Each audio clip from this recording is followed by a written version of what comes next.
안녕하십니까. 23년도 편입시험을 지원하여 경기대학교, 세종대학교, 숭실대학교를 합격하였고 현재 숭실대학교 컴퓨터학부에 재학 중인 김채민입니다.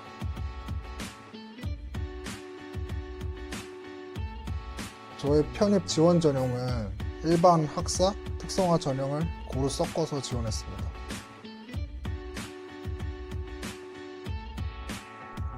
저의 전적 때는 동양미래대학을 졸업했고 그리고 그 후에 학점은행제 학사학위를 취득했습니다. 학은제랑 전문대 최종 성적은 4.1로 마무리했고 그리고 학교를 다니면서 산업기사 자격증을 2개를 취득했습니다. 제가 편입을 결심하게 된 계기는 전문대를 졸업하고 나서 취업을 하고 난 뒤 26살이 되던 해부터 4년제를 가고 싶다는 생각이 생겼습니다. 사실 그 전부터 학벌에 대한 컴플렉스를 가지고 있었을 뿐더러 그 2년제 대학을 졸업해서는 제가 그 전부터 꿈꾸던 엔지니어가 되기 어렵다는 것을 깨달았습니다. 근데 바로 편입 준비를 제가 하고 싶었지만 금전적인 상황이 여의치가 않아서 어쩔 수 없이 총 2년 6개월 동안 중소기업과 대기업 계열사를 전전하면서 돈을 최대한 모은 다음에 22년도에 편입을 준비하게 되었습니다. 제가 편입을 시작하고 처음 목표는 건국대학교랑 홍익대학교 기계공학과를 입학하는 것이 목표였습니다. 기존에 저는 산업기사 자격증을 2개를 가지고 있어서 그 학점은행제를 진행할 때 온라인 수업만으로 2학기를 진행했고 8개월 만에 비교적 수월하게 학사학위를 취득했습니다. 편입 공부는 22년 3월부터 그 건대에 있는 편입학원에서 평강으로 시작했고 기간은 대략 10개월에서 11개월 정도 소요됐습니다. 영어는 그래도 고등학교랑 대학교 때 제가 조금 해둔 것이 있어서 아예 모르진 않았습니다. 반면 수학 같은 경우는 완전 노베이스였고 기초 수학을 배우는 것부터 좀 힘들었던 것 같습니다. 노베이스 상태에서 7월까지 수업을 열심히 듣고 노력을 해봤지만 수학은 정말 양도 많고 따라가기도 벅찼습니다. 그래서 7월 이후부터는 항상 수업을 마치고 미적분과 선형대수 복습을 위해 학원 자습실에서 10시부터 11시까지 자습실에서 공부를 하고 그 다음에 집에 와서 거의 2시에서 3시까지 그 앞 내용을 복습했었습니다. 그리고 수학 복습 방법은 학원에서 이전에 강의했던 것을 그 동영상 강의로 만들어서 올려줬었는데 그거를 보면서 다시 개념에 대한 이해를 최대한 하려고 노력했습니다. 10월달, 11월달에는 학원에서 나눠주신 수학 기출문제가 있는데 그거를 계속 풀었던 것 같습니다.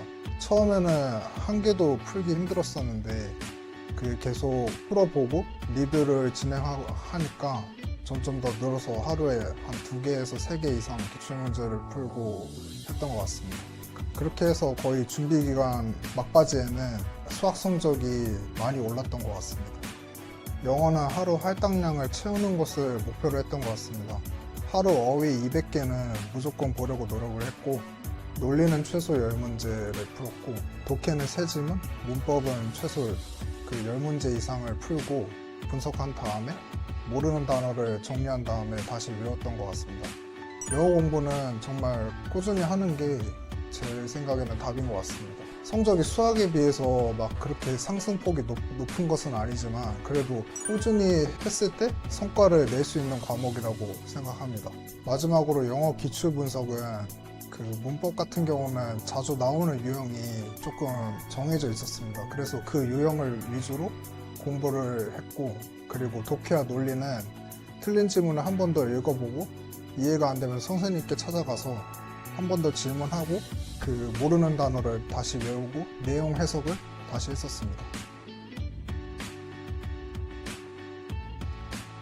3월부터 7월까지는 보통 수학 수업이 없는 월, 수, 금, 토, 일에는 수학의 비율을 4로 두고 영어를 6으로 두고 공부를 했었습니다.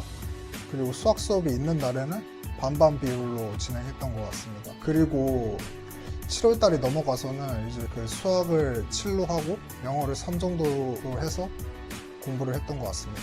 학원은 일주일 내내 열명 가릴 것 없이 한 번도 안 빠지고 모두 나갔습니다. 그리고 제가 편입을 준비하면서 가장 힘들었던 시기는 7월달인데 그때 학원에서 월간 테스트를 보고 제가 한번 꼴찌를 했었습니다. 그때는 정말 포기를 하고 싶었는데 학원 선생님들이 저를 잘 잡아줘서 슬럼프를 잘 이겨냈던 것 같습니다. 공부가 안 될 때는 억지로 붙잡고 있거나 하진 않았던 것 같습니다. 오히려 저는 쉬는 시간을 갖거나 식사를 하러 갔었습니다. 왜냐하면 공부가 안 될 때는 제가 어떤 짓을 하든 간에 머릿속에 들어오지를 않았기 때문에 그 시간에 머리를 식혀주는 게 맞다고 생각하여 그렇게 했던 것 같습니다. 저는 오래 앉아있는 것은 정말 잘했기 때문에 하루 공부 시간을 10시간 이상을 가져갔던 것 같습니다. 근데 제가 멘탈이 그렇게 좋은 편이 아니어가지고 시험을 잘 못 본 날에는 정말 힘들었는데 그 선생님들이랑 제가 학원에서 좀 친하게 지내던 동기 몇 명이 있었는데 그분들의 도움을 받아가지고 멘탈적으로 케어를 많이 했던 것 같습니다. 스스로 극복하기 힘들다면은 조금 타인의 도움을 받는 것도 좋은 방법이라고 생각합니다. 저는 다니던 회사도 그만두고 나이도 정말 좀 많았기 때문에 다른 동기들보다 더 독하게 마음을 먹고 편입을 준비했던 것 같습니다. 그래서 편입을 준비한 후부터 뒤가 없다고 생각을 했고 혹시나 제가 편입을 못하게 됐을 때 그동안 응원해준 부모님이나 다른 사람들에게 좀 실망감을 안겨드릴 수 있다고 생각하여 더 열심히 일했던 것 같습니다.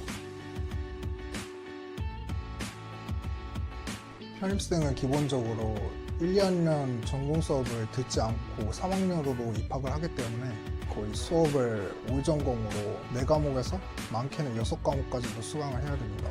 아직 한 학기밖에 안 했지만 솔직히 편입 후 차별이 있다기보다는 너무 바빠가지고 그 학부생들이랑 좀 친해질 시간이 없다고 생각을 하고요. 그렇다고 해서 막 동기들이랑 막 따로 지내고 하진 않고 지금 되게 친하게 지내고 있습니다. 솔직히 저는 쉽지 않은 것 같다고 생각을 합니다. 아예 처음 듣는 과목들이기도 하고 저 같은 경우는 코딩 과목들이 너무 생소했기 때문에 좀 수강하는데 애로사항이 많았습니다. 편입을 하고 나서 학교를 가기까지 좀 시간이 그렇게 많지는 않기 때문에 기초 소양만 조금 공부를 하시거나 아니면 그냥 입학을 한 다음에 열심히 하는 것을 더 추천드립니다.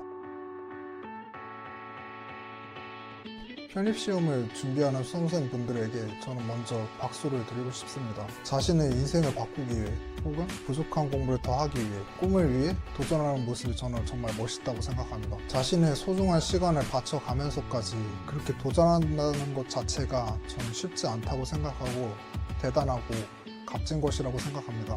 시험이 이제 얼마 남지는 않았지만 포기하지 말고 끝까지 자신의 목표를 향해 달려나가셨으면 좋겠습니다.